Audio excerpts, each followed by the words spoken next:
3 दिन में तय होगा राजा मंत्री बनेंगे या विपक्ष में रहेंगे। प्रतापगढ़ की सियासत की खिचड़ी लखनऊ में पक रही है।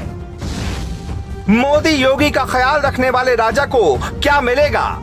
26 मई 2018 की यह तस्वीर देखिए। योगी के दोनों तरफ राजा भैया के दोनों बेटे हैं जिन्हें योगी आशीर्वाद दे रहे हैं, और यह है 5 महीने बाद यानी 28 अक्टूबर 2018 की तस्वीर। तब योगी आदित्यनाथ से राजा भैया ने मुलाकात की। इन दो तस्वीरों से आप ये समझ सकते हैं कि राजा भैया और योगी के रिश्ते बहुत अच्छे हैं। लेकिन सवाल उठता है कि क्या अच्छे रिश्ते होने की वजह से कुंडा के अच्छे दिन आएंगे? अगर आप हवा में देखेंगे तो ऐसा लगेगा राजा भैया को बीजेपी दरकिनार कर देगी, लेकिन अंदर की राजनीति समझेंगे तो लगेगा राजा भैया बीजेपी के लिए बहुत काम करते हैं और इसका इनाम कुछ तो होगा। चुनाव के दौरान राजा भैया और अखिलेश यादव की जुबानी जंग सबने देखी। अगर बीजेपी की सीटें कम आती तो राजा भैया की किस्मत बिना किसी शर्त चमक जाती। हालांकि बम्पर जीत मिलने से सवाल खड़ा हो गया है कि अब रघुराज प्रताप सिंह का भविष्य कैसा होगा। हमने इसी सवाल पर गहनता से पड़ताल की। एक छोटी सी रिपोर्ट आपके लिए पेश है। राज्यसभा चुनाव में बीजेपी का साथ राजा भैया खुलकर देते हैं। एमएलसी चुनाव में बीजेपी राजा का साथ बिना किसी शर्त देती है।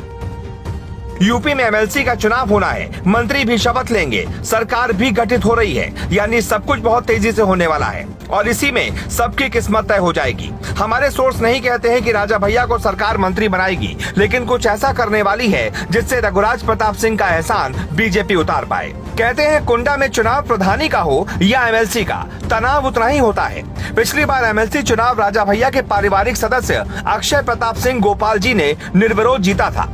बीजेपी ने मदद की थी, तो क्या इस बार भी बस एमएलसी चुनाव में बीजेपी मदद कर किनारा कर लेगी या फिर योगी सरकार में राजा भैया की भी ताजपोशी दिखती है? ग्लोबल भारत टीवी के संपादक से बातचीत में जनसत्ता दल के लखनऊ अध्यक्ष संग्राम सिंह कहते हैं, हमारी पार्टी और हम लोगों को पूरी उम्मीद है कि बीजेपी राजा भैया को मंत्री बनाएगी।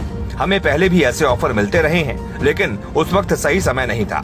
एमएलसी चुनाव में बीजेपी के मंत्री और नेता खुलकर हमारी पार्टी का सहयोग कर रहे हैं। अब मंत्री बनाएंगे या नहीं, ये तय बीजेपी को करना है। हमारा रिश्ता तब भी अच्छा था और अब भी अच्छा रहेगा।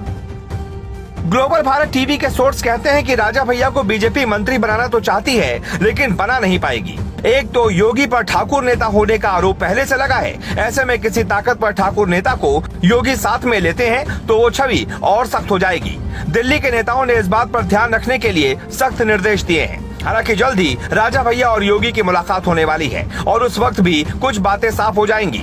कुंडा को मंत्री चाहिए, लेकिन मंत्री की कुर्सी दूर दिखाई देती है। 2 मार्च को टीवी चैनल पर राजा भैया से यही सवाल पूछा गया था कि क्या आप मंत्री बनेंगे, जिसका जवाब उन्होंने दिया था, मंत्री बनना कोई बहुत बड़ी बात नहीं है। मैं बहुत दिन मंत्री रह लिया हूँ, मुझे मंत्री पद की लालसा नहीं है। कुंडा क्षेत्र में लोगों का मिलने वाला जन आशीर्वाद कभी कम न होने पाए। मेरे लिए यही मंत्रिमंडल है, यही सरकार है। साफ है, राजा भैया मंत्री रहे या विधायक, सत्ता में रहे या विपक्ष में, पावर उतनी ही होती है। इसलिए उन्हें मंत्री पद नहीं मिलेगा तो बाकी नेताओं की तरह टूटेंगे नहीं, बल्कि मस्त रहेंगे, जैसा उनका अंदाज है। Bureau report, global Bharat.